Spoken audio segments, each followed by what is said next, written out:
All right, so I'm here at the Special Operations Weather Attachment. Just finished this project. It is a mobile ready room. So we got a gear tree on one side with an area for uniforms, and then if you come around to this side, it's the exact same. It's just mirrored with another gear tree, another spot for uniforms. Got plenty of storage up top for shelving. They're gonna put their nice big logo right here and make this thing complete. We got storage up here for personal items and then uniforms, gear. As you can see here, we got some gear here just as an example. And underneath fits their Pelican cases for all their gear and other stuff that they need to be secured and locked up. So it's snowing out.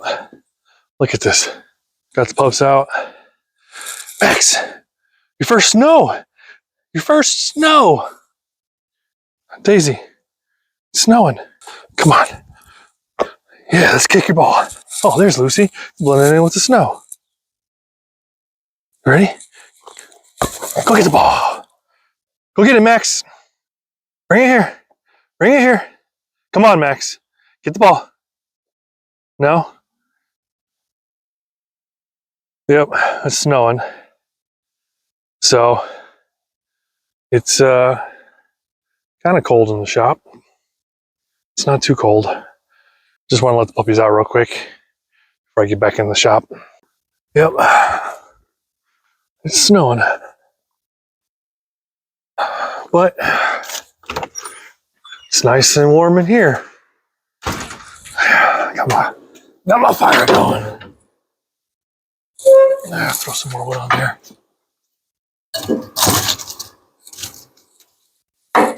So I wasn't really gonna do a video on this. Might as well, since I need another video.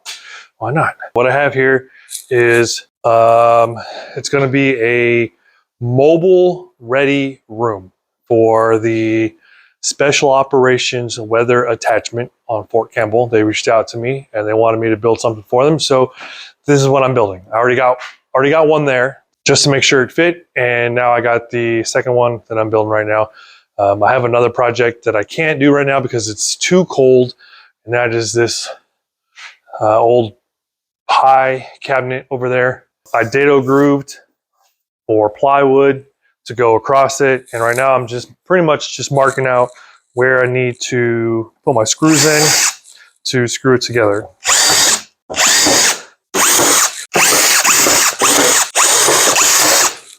And I didn't show any of this because, like I said, I wasn't going to do a video on it. I just used my router with the jig to make all these grooves.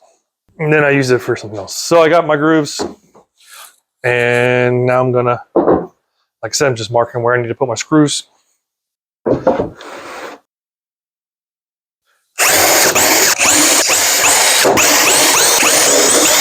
And this plywood I got from my local plywood supplier. It is double-sided, UV coated plywood, so I don't have to put any finish on it. It's what they use for cabinets. I could have gotten, raw and then, uncoated, and then coated it myself or put some poly on it or anything like that. But this is way easier to do, and it's actually cheaper buying this stuff than it was to buy plywood from Lowe's or Home Depot. I've edge banded all of it on the insides here, and I edge banded all my other cut pieces that I'll need to pretty much assemble this whole thing. So like I said, I got my other pieces cut. I've already edge banded everything. I'll put some stain on it here in a minute after I get it all together to match the rest of this birch plywood. I got these metal poles going across here to kind of help with assembly because this is wider than my little table, and it just makes it easier to get things together. Once I figure out what pieces are going to go where.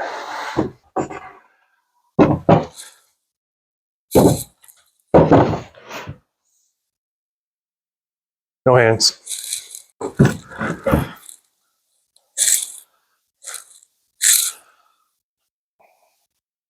I did not cut this down to size. It's supposed to be 23 1/4, and I forgot when I ripped that sheet of plywood that I forgot to rip these down. So I got to rip them down real quick. So let's do this. Good thing I have everything on wheels, casters. Makes it so much easier. 23 1/4, like I said. Some of these, or one of these, 23 1/4. So that one's good. This one is not. Oh.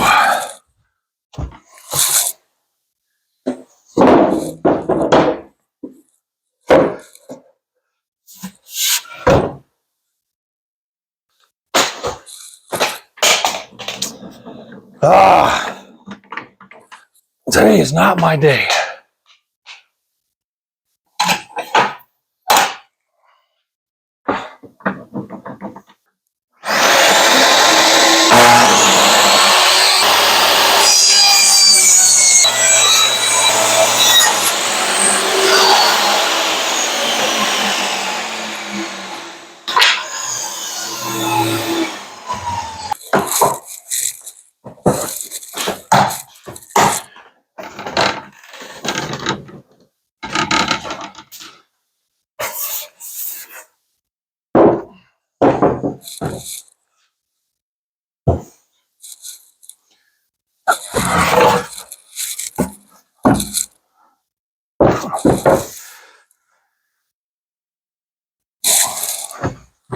It always sucks doing stuff by yourself.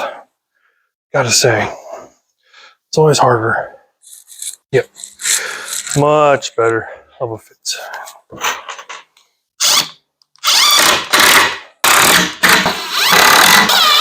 All right, we'll move this back.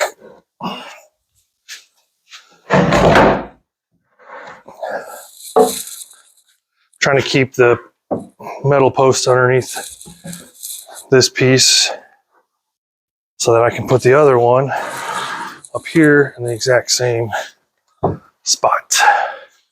Show you what I'm talking about.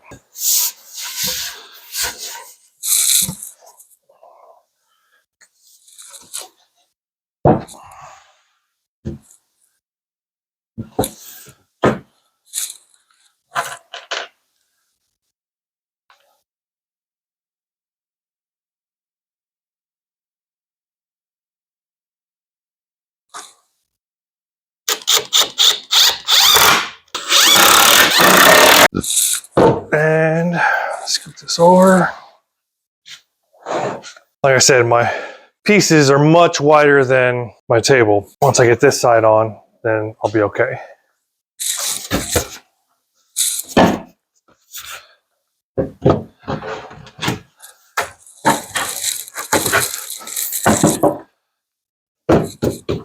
Put in this one first. Don't like the way that one's going in. It's trying to go out. It's gonna blow out the other side. I don't want that. There we go. Still did it.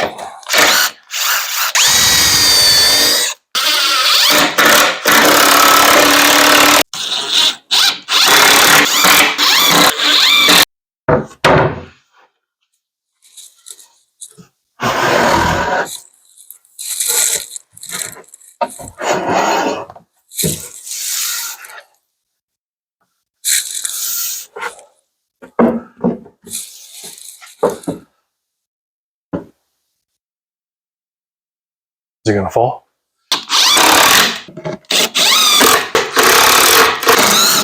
Don't like the way that's sticking out. There we go. I think this piece of wood here is just a little bit bowed. So use the belly.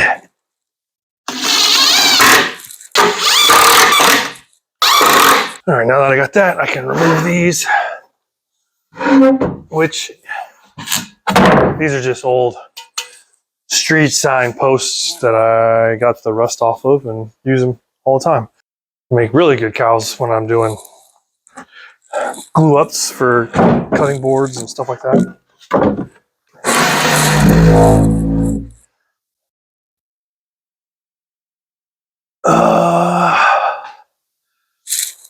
Still not gonna work. All right.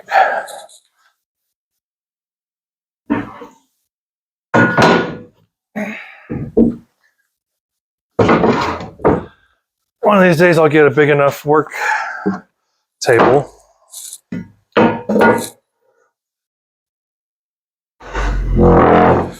But for now, this works.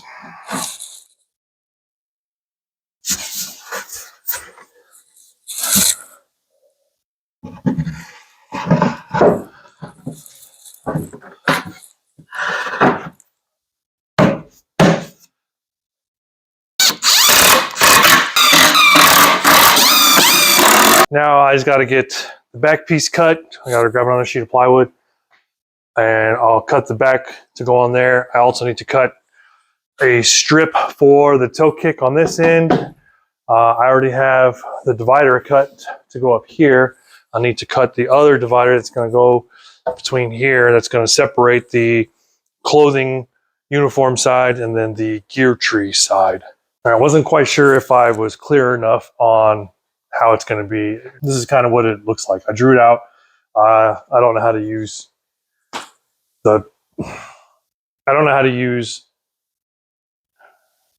what the fuck are the programs called? TBI brain again. Fusion 360 is one of them. And the other one, I don't remember what it's called. But anyway, I did it on graph paper. So I already did this one that's on the right side of the container. So now I'm building the one on the left side of the container. And like I said, yeah, this is what I got. This is what I do. Draw it out on paper first, and then I built it. And I have another pad that's got a bunch of notes and dimensions from when I went to measure the container before I got to this point. So yeah. I still can't remember what the other program is called. But anyway, I forgot what I was doing. What I need to do now is cut the back piece. See how I'm going to do this by myself.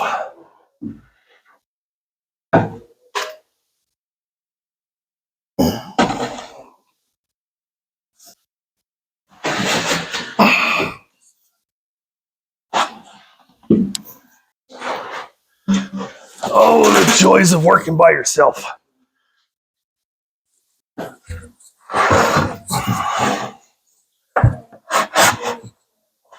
The struggles, I should say.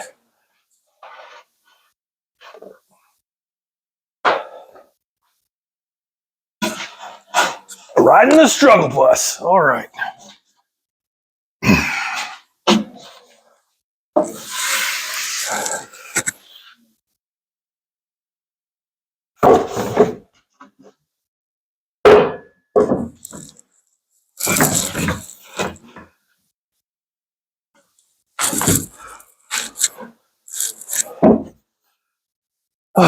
Finally.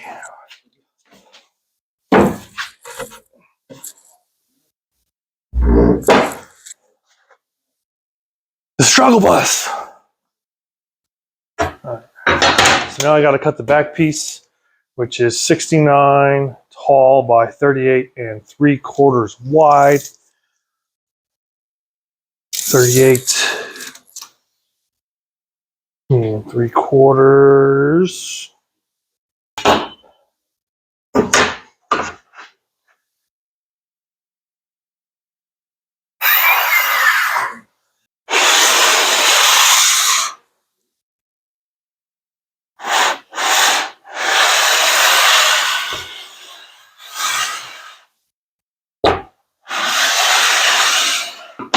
And 69 tall.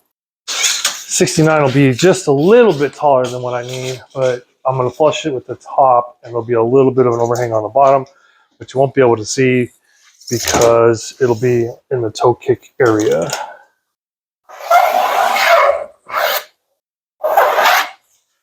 All right. Now the question is do I want a good long strip by itself, or do I want to cut this way first and then rip it with?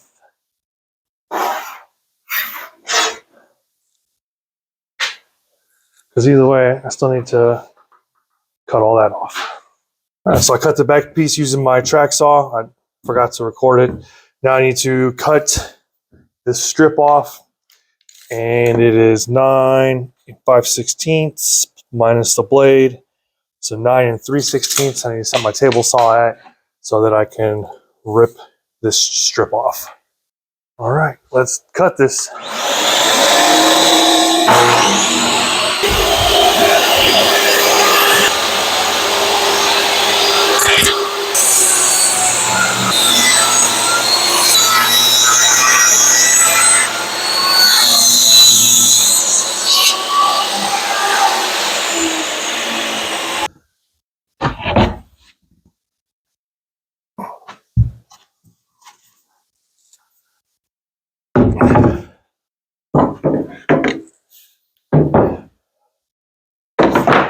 I'm taking this back piece and flushing it on the top and on that side so that I have just a slight overhang. And then I will come back with the router and clean it all up.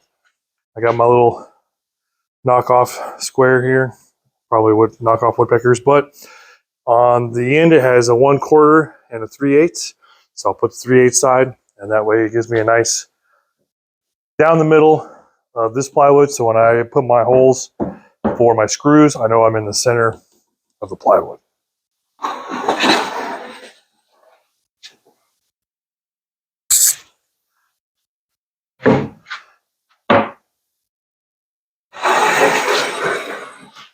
And I'm only hanging off by maybe a 16th or a 32nd, so I can still draw this line. I'll just know that I'll be slightly off centered, but not really enough to make that much of a difference.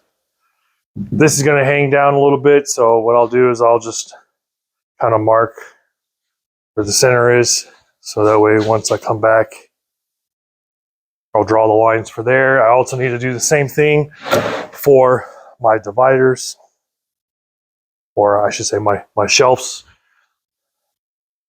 Just marking down the middle of where it is. I could also use the screws, my screw marks, the screw lines. They're pretty much centered, but I still like to mark it just to be sure.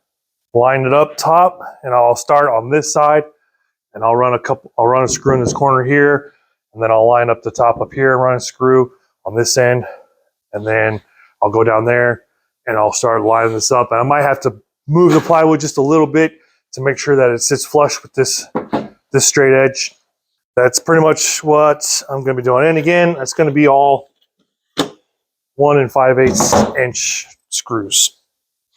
So again, I'm just going to flush this corner up and put a screw in.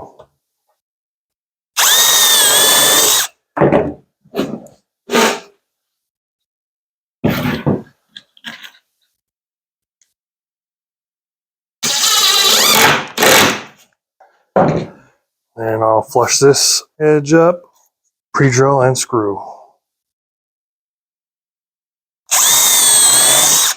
And all that's going to do is lock this piece of plywood in from moving. I'll put the remaining screws in up top and do one in the middle here, one in the middle of the middle of this side, and I'm coming in about 2 inches from the corner. So I got 5 screws up top holding this together.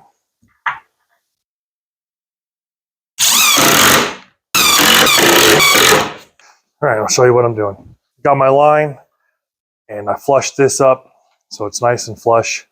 And then I flushed this corner up. Now what I'm going to do is make sure that this plywood is flushed with this piece. And I might have to shift it a little bit, but it's locked in up here. So once this is locked in and I start to maneuver this piece to flush it up with this side, it will basically square it up. See, got a little bit of give. Like I said, it's going to help make sure that it stays square. And I might have to pull this way to line up, and then I might have to push it a little bit this way to get this to be flush. Whatever it takes to flush it up, that's what I'm going to do. So that's nice and flush. I'm just going to work my way down, going every, I don't know, 6 to 8 inches or so, right on my lines.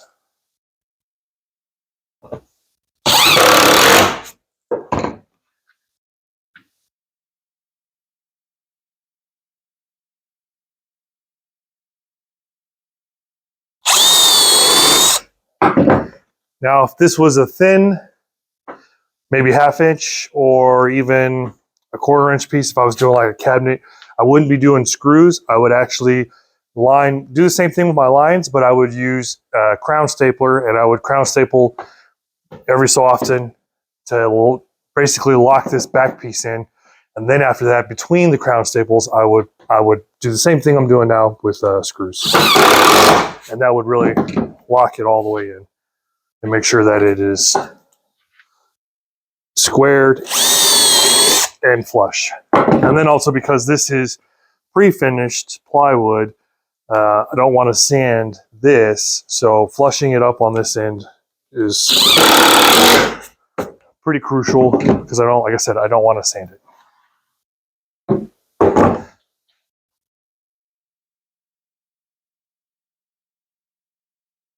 I'm just working my way down.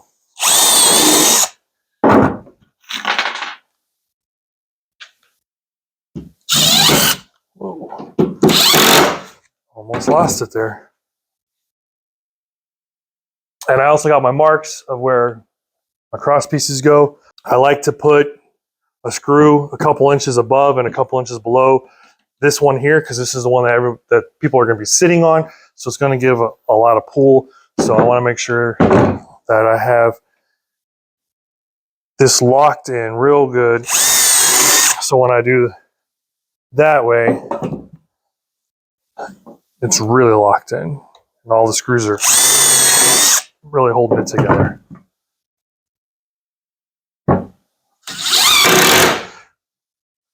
And the other one fit in like it's supposed to. I could have dado grooved the back to fit it, and that would also help square it up, but I just chose not to do that.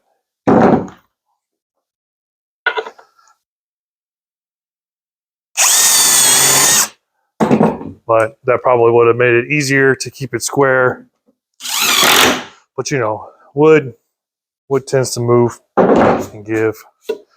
So, all right, so now I got one long end and that short end, and they are essentially keeping this entire thing square. So now I got my marks for my cross dividers, the seat down here, the floor over there, and then the top cubby space up here. I'm gonna get my T-square and go all the way across and make the marks that I need to, so I can pre-drill and screw that as soon as I find my T-square. Where did I put my T-square? Didn't put my T-square back. Where is my T-square? What happens when you don't put stuff back where it belongs? It was on the table the whole time.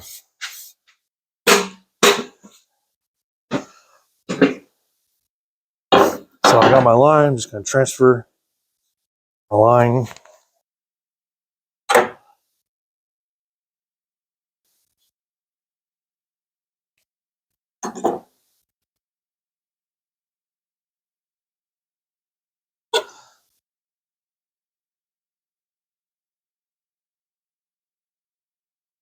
And it doesn't have to be super exact, although it does help.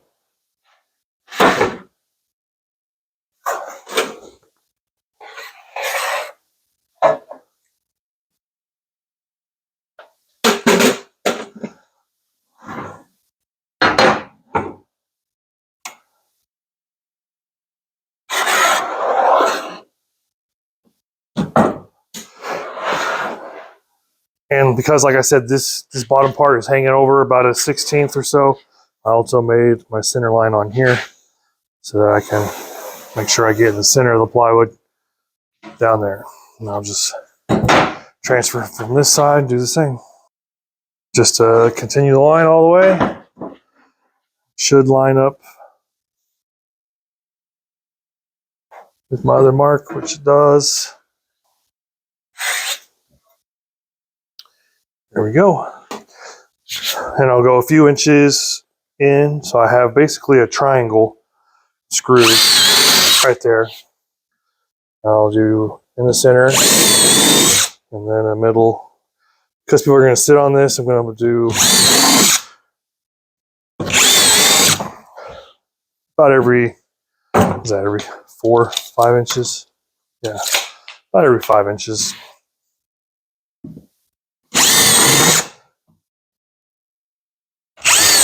Not just sitting, but also because the gear tray is going to be on there. It's going to add a lot of weight, so the weight's going to transfer to this back piece. Up here, this is just a storage cubby up top, so I don't really need as many.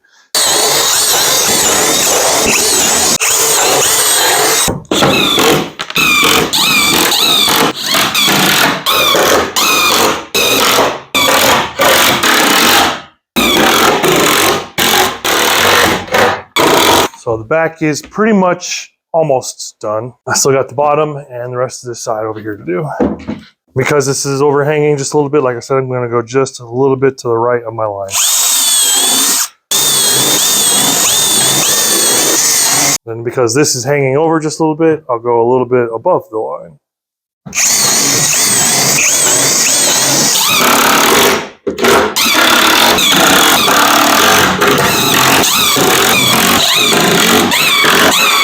Just double check and make sure I got all my screws in and I have enough of them. Apologize if most of my video was kind of smoky. I had to clean out the soot on my wood stove there. The birds like to make nests at the top of the smokestack out there, so I had some wire on there and it just got coated in soot and wasn't allowing good airflow.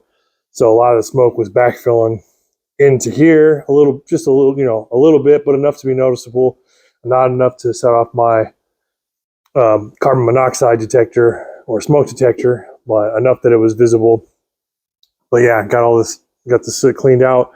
She's purring now. It's getting a little bit warmer in here because it's pretty chilly out. So let me get to this now. I had to change out routers because I needed the right kind of router bit. I needed a bottom bearing. Before I had a top bearing, so it was on this. I need the bearing thread on here to trim this off.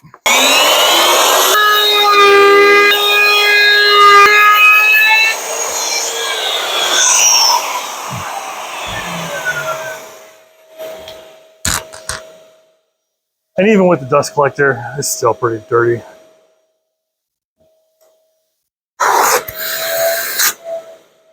Maybe it's time to change out the vacuum. I bet you it's full. Of course, if I had the cup thingy down here, it would suck up a lot more. So, okay, now it's time to get this thing off and onto the ground. I'm gonna hit this real quick just to break the edges. I really don't want to do much more than just break the edges. I don't like to get splinters.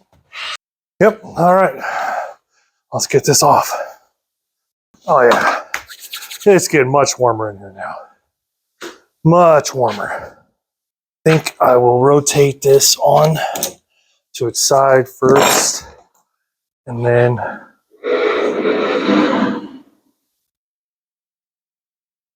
onto its back.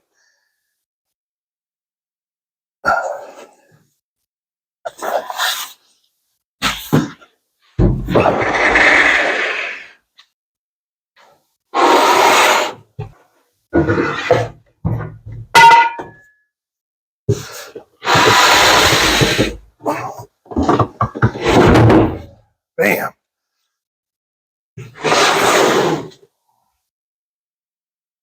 Well, before I get it actually on the ground, I'm gonna put in this toe kick. All right, so I'm gonna get my toe kick in here. It's 37 and 5/16. 37 and 5 16ths. It should be like 2 15 16ths. I can go 3. I made it to be 3. Yeah, by 3. Okay. I really got to clean this place up. Of course, that's what this cart's for. I just got to use it better just to keep all my stuff organized. I just need to use it more. And that will help. 3 inches.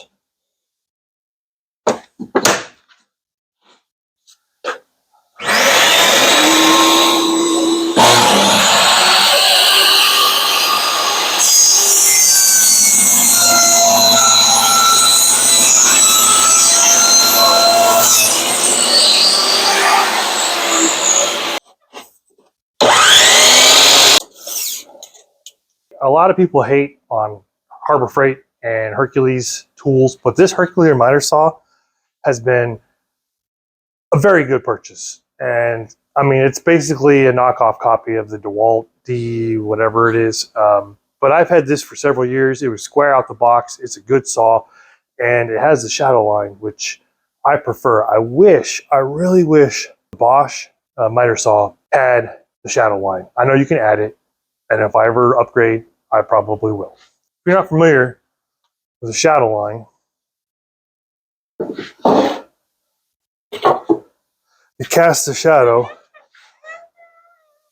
exactly where the blade's going to cut. So all I got to do is put my line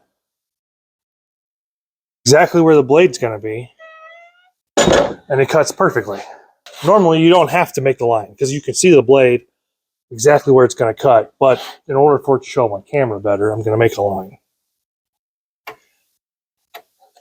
All right, so there's my line. This is my scrap side. Like I said, you can see exactly where it's going to cut. So you just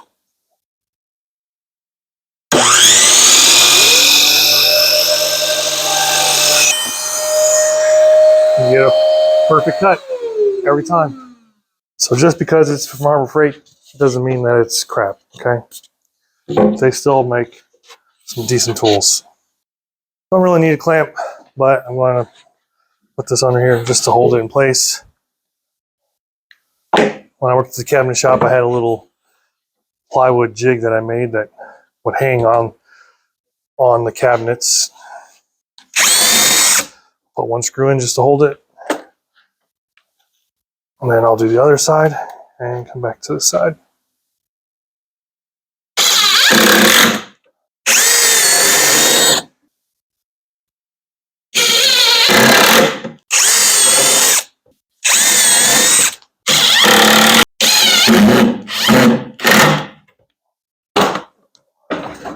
And before I actually get this on the ground, I'm gonna get my natural stain. It's just natural, and it gives it just enough of a hue, I guess, a tint to kind of match this birch or maple if you were using maple. And that's pretty much the only reason I use this. It's the same stuff we use at the cabinet shops to do the edge banding, because it gives it, like I said, it gives it just enough of a natural looking, that's what it's called, natural, I guess, finish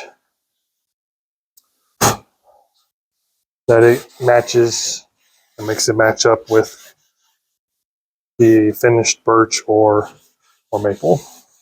And you could put clear coat on after this. I'm not going to. It's just edge banding. In all actuality, this edge banding probably won't last but a couple of years with the amount of movement and getting stuff dinged into it, especially in a container, because it's, like I said, it's a mobile ready room, so they're taking their gear in and out. It's going to get all sorts of dinged up. So it's just enough for now to give it that nice little finishing touch. And any scratches that I got, I'll just put a little bit of the stain in there. It kind of helps with the scratches on this UV plywood as well. Kind of covered up a little bit, and I'll put a couple screws. Oh, you know what? Last time I pocket holed this in, so I'm gonna have to take this out and I'm gonna pocket hole it in. Yeah, forgot to put the pocket holes in, so I'm gonna have to pocket hole that. But since I got the stain out, I'm gonna finish this first. I don't want to put any screws through this into the toe kick. I forgot to do the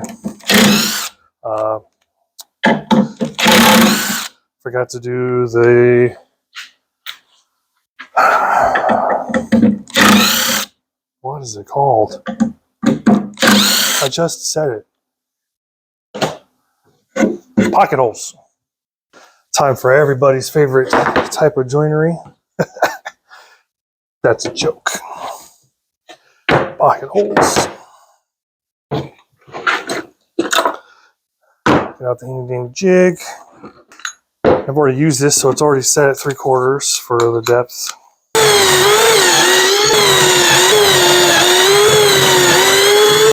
Really don't use pocket holes too much, or at least I try not to. Well, there we go. Pocket holes. Let's put this back on.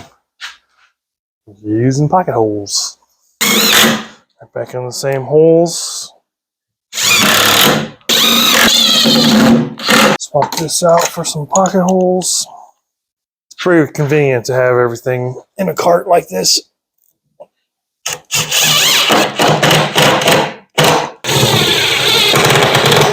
Make sure I'm not busting through the plywood on the other side.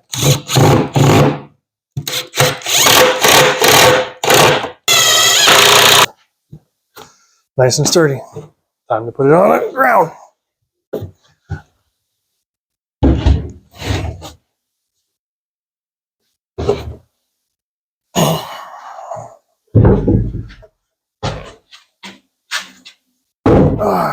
And there you go. So this is basically what it's going to be like. One side is going to have, I got to put a divider in. I got to put a divider right here. And one side will be the gear tree, where they'll put their helmet, vest, magazines, all their kit, different items, whatever else they got on one side. And then the other side, I'll put a rod for hangers and put their uniforms on that side. The underside here will stay open just like that, one giant cavity. It's the perfect size to fit their Pelican cases with whatever items they got to bring. And the top here will have whatever else. They'll have plenty of storage on top. 6 foot. So the inside of the container is 7 foot. So this is 6 foot. So it gives them a foot of space above. And then on the other side of the containers, they're going to have the exact same thing, just mirrored, but on this side. And then on this back wall, if I'm walking into it on the back wall, I'm going to put another sheet of plywood so they can screw whatever they want, hooks and all that kind of stuff. They'll put their logo back there. People can sign it as they PCS in and out. And then there's going to be a shelf that connects the two of them at the same height as this, maybe on top of it. And that's going to help strengthen everything. I'll screw into the plywood into the front here and the front down there.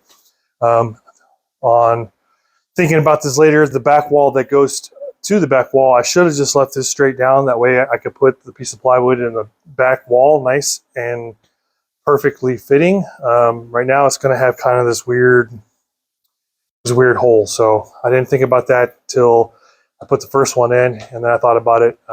But the way they wanted it was like this, so that if they ever want to take it out, they can use them as a standalone or put them, side by side inside of a long container, and that would have, worked. So yeah, they got some pencil marks in here. I'm just going to take some lacquer thinner with a cloth and I'll wipe that off. And that's pretty much it. I got to measure now to get the divider in and cut the divider. And I forgot to do it before I put the back on. I need to put a stretcher in the back here underneath this to help support the weight so that it has something to sit on. So I'll do that too, but I think I'm going to do that off camera. I wanted to get a lot more done, but I didn't, due to the fact that my wood stove was smoking this place out. So once I got the soot taken care of on the cap, it worked out a lot better. But yeah, today's not been a very productive day, so I'm a little bit upset about that. Anyway, hope you're enjoying this build so far. If you haven't already, please like and subscribe. Okay, so in order to put the divider in, I have I think it was a 13, consult my drawing, 13-inch opening. I need to have my opening right there. A little piece of scrap. Okay, so what I'm going to do now is mark kind of the edge of where my wall needs to be, and then the edge of my plywood, so I have my center point. And I'm going to come out 14 inches because that's the depth of this, of where the divider is. Okay, so I kind of got where I know my divider is going to be, and now what I'm going to do is just draw a center line, basically, and that's going to be where I'm going to screw through and come from the underside. I'm just going to mark where I'm going to drill, basically, just go by going through. So when I come from the underside, I'll know exactly where my holes are. And what I'll do too is I'll mark up as well. And, oh, scared me. I think my T-square will work on this if I do it just right. Yeah.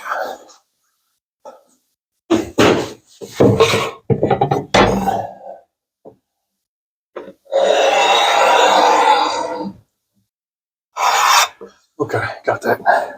And I'm going to mark my lines in here. 13 3/8.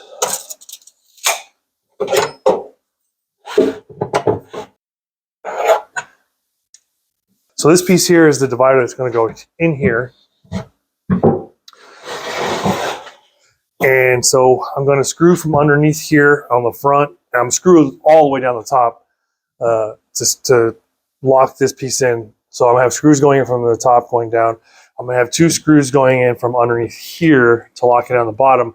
But I also have pocket hole screws that I'm going to put on the inside on this side because you won't be able to see them, and they're going to be all the way in the back because this long divider that's going to go here, I'm actually going to screw in from the top on here, and that way you won't see any of the screws. So once I get this divider cut, then I will put it in, and like I said, I'll screw it in from behind, I'll screw it from the bottom, and I'm going to screw it in from the top up here as well.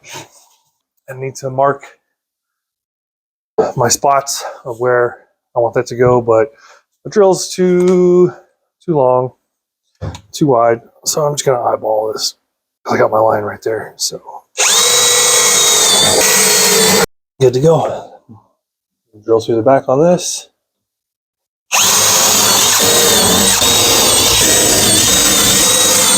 I'm just following those holes and drilling on this side.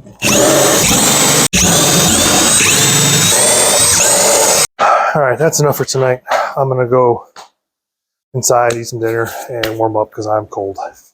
I need to cut the inside divider, which I measured at 44 7/16, and this is 14 inches wide. It's my miter saw. Doesn't have that cut capacity, so I'm gonna do it on the table saw. And 13 3/8 is what I need to take off.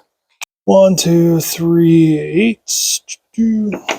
Now, a lot of people will tell you not to do this, and that's fine. If you're not comfortable doing a cut like this on a table saw, then don't do it. Me, I'm comfortable with doing it.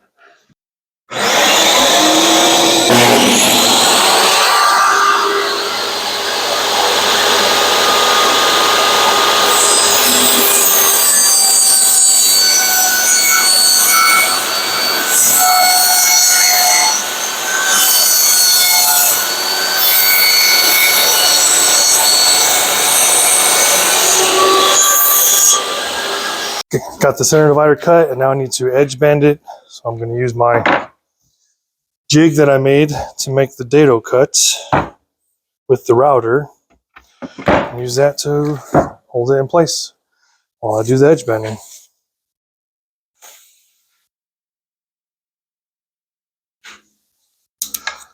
Simple hot melt iron on edge bending, nothing fancy.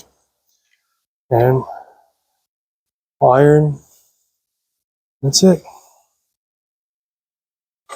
Just make sure you stay centered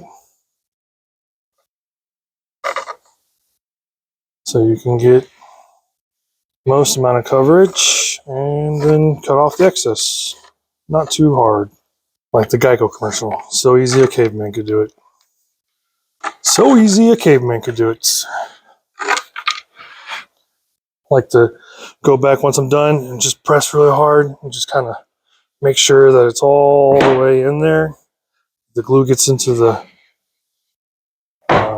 wood grain. Something else you can do is take a mallet and just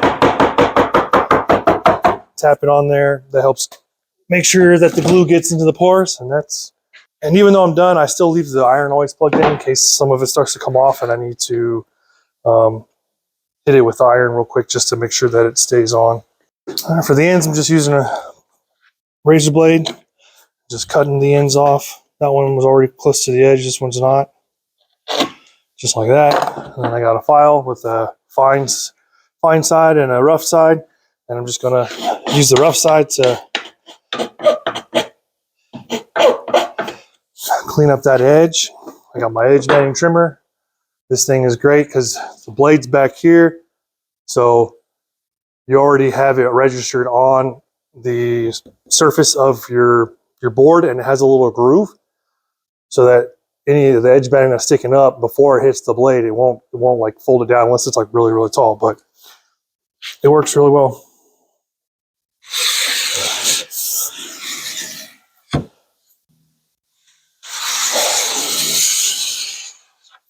Then I got my file. I'm using the fine end, and I'm just gonna take off some of the excess here.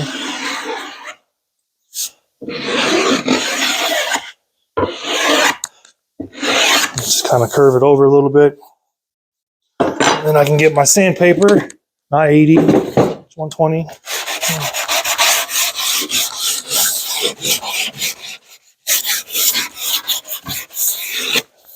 The sand, bam, nice, clean edge.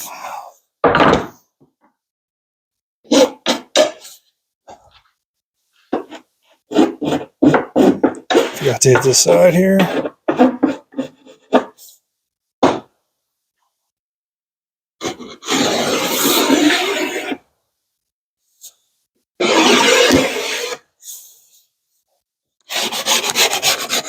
I got my 13-inch spacer.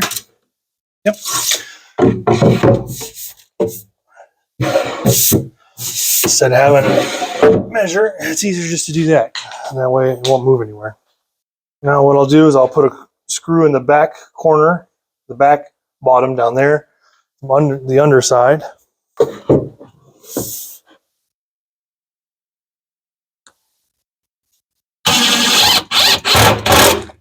This, I should have left this off so that I can get in there, but that's what's so nice about having this Bosch tool.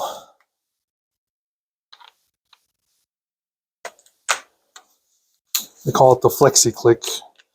I know some of the other tool brands have it, and I didn't drill my holes, so I'm gonna do that real quick as well. I'm gonna do 3 up here.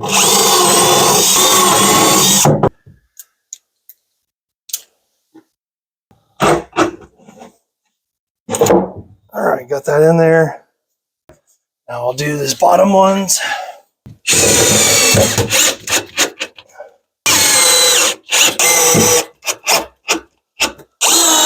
Now I can do the back. All right, then I got this piece. It's gonna go up here. I got 2 holes under here that I'll screw up this way, and then these will be pocket holes on the inside. Make sure this is square in the back.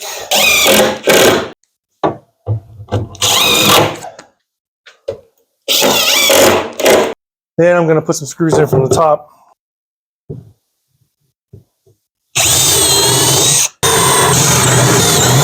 Probably don't even really need the pocket holes in the back. Probably be useful.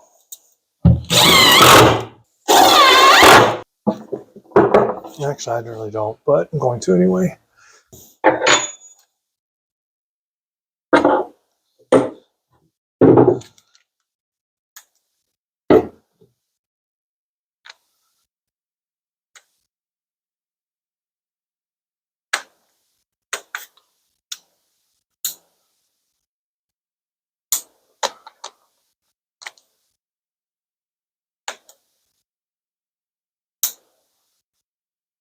Yeah, it's better. And now I just got to put some stain on here. All right. Again, just using natural. And you can see the change and how it just helps it blend right in. Just a little bit of lacquer thinner, not much, just enough to kind of wet the towel. And then this I found is the best thing to get pencil marks off. So yeah, got my pencil mark and just.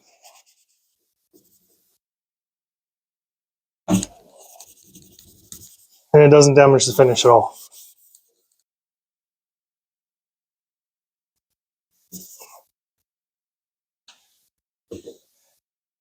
So now I need to mark where the gear tree is going to go, and I got my measurements already. So this is where my base of my gear tree is going to be. This is what I'm going to use to secure the whole thing. The gear tree is going to go right here, and then this is going to go around it. Now I have this here to keep this thing from racking so much, because if I was just to attach it from there underneath, it would, especially with this thing getting put in on an airplane or in a ship, you know, being traveled across the world, this thing's just going to move a lot. So I have to have something like this that's got screws around all sides in order to really get this thing to stay stable. But I'm still going to do screws from underneath just to help. So now what I'm doing, like I said, I marked off where I know it's going to be, and I'm going to drill a few holes.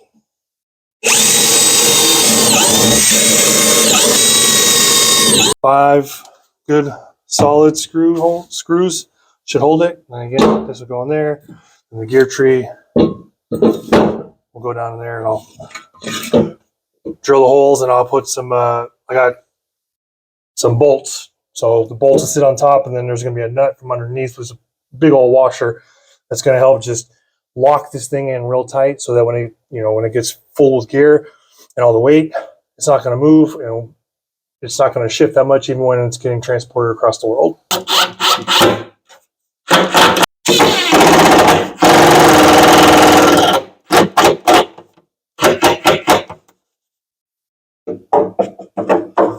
So the next step in this process is to empty out, or cut out all of this, so that these will be half lapped together. Make sure it's unplugged. So if you have a lot of people have this DeWalt job site table saw, and sometimes you really want to do some dados or something like that, but you can't. But you can actually. You just have to get the right blades. And what you need to get if you want to do dados, even if you have a job site table saw, is this: the box joint cutter set. Okay, that's what the label looks like. It's an 8-inch box joint, and can cut from 1/4 to 3/8. And this is also what I use when I'm doing any kind of stuff where I want to put a 1/4, 1/4-inch panel. This is perfect because it cuts exactly at a 1/4 inch, and it's flat tooth grind. So it's going to be nice and flat on the inside. You don't have to do multiple passes with your regular, 1/8 inch thick table saw blade. Now they're slightly offset, so you'll notice what I mean by that, how the tooth is further on the right, but then on this blade, it's further to the left. The one that the tooth is further to the left goes on first, to do the wider cut, the 3/8. And then this one, the tooth that is more to the right, goes on next. Lock it in place. Make sure the blades, the teeth aren't touching. And when you put the nut back on, what I have is just one thread showing. So it's on enough. And I've been doing this for quite a while now. And that's how I do my dados. 3/8 thick at a time. And if I need to do, 3/4, then I just get a piece of scrap and I'll move it over a little bit, on the fence. But anytime, like I said, anytime I'm doing that, and the standard stock throat plate on this DeWalt table saw fits perfectly. So if you need a dado set, but you have a job site table saw and you want to cut dados, that's what I recommend you get. Now, I already did this once before, so this sled can accept this box joint set. Moment of truth.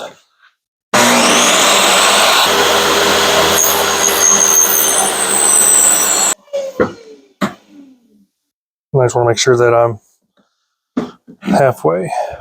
I got a little bit of a gap. So actually that's full height. So full height with that blade. That's as far as I'm going to get. All right, let's cut some grooves.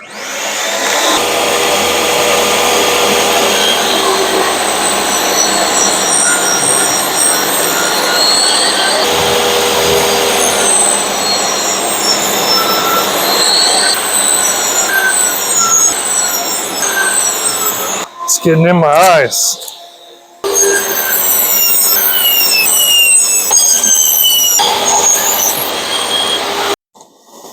Yeah, it's really dusty, so there we go. That'll be better. Make sure this fits. It's good.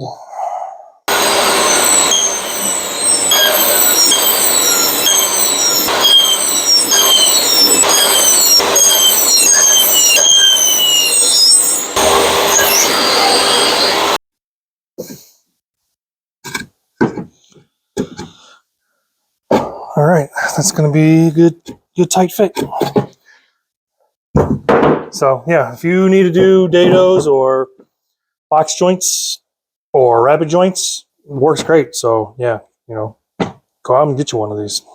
All right, now that I got these all cut, I'm going to sand them first with 80 grit and then with 120.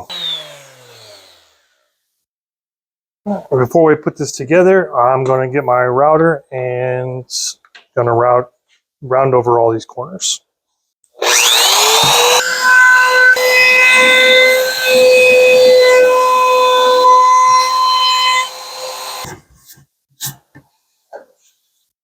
Now I'm going to get some glue. This isn't really heated other than when I'm in here, so I keep all my glue in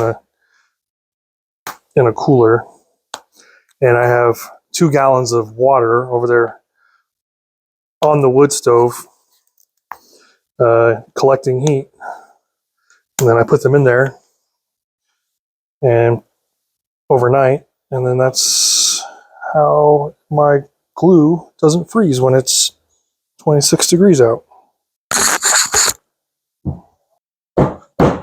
And this is going to be the front, so I'm going to put some screws in from the back.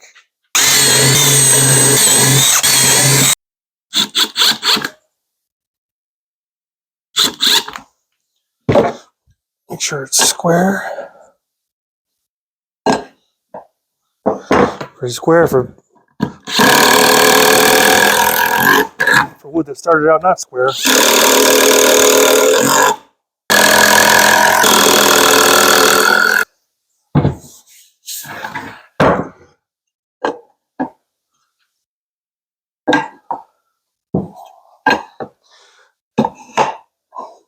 That's pretty good.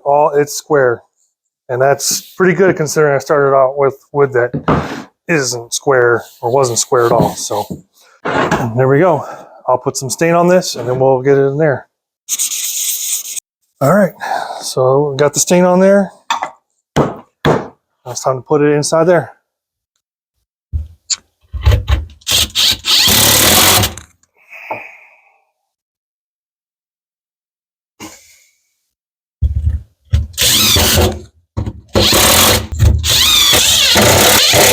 I got my bolts and my nut there, and I need to drill a 3/8 hole to fit this through. A washer up top and a washer from underneath. So before I bolt this down all the way, I'm gonna put these screws in because it's gonna shift because it's slightly wider by like a 1/16 or so.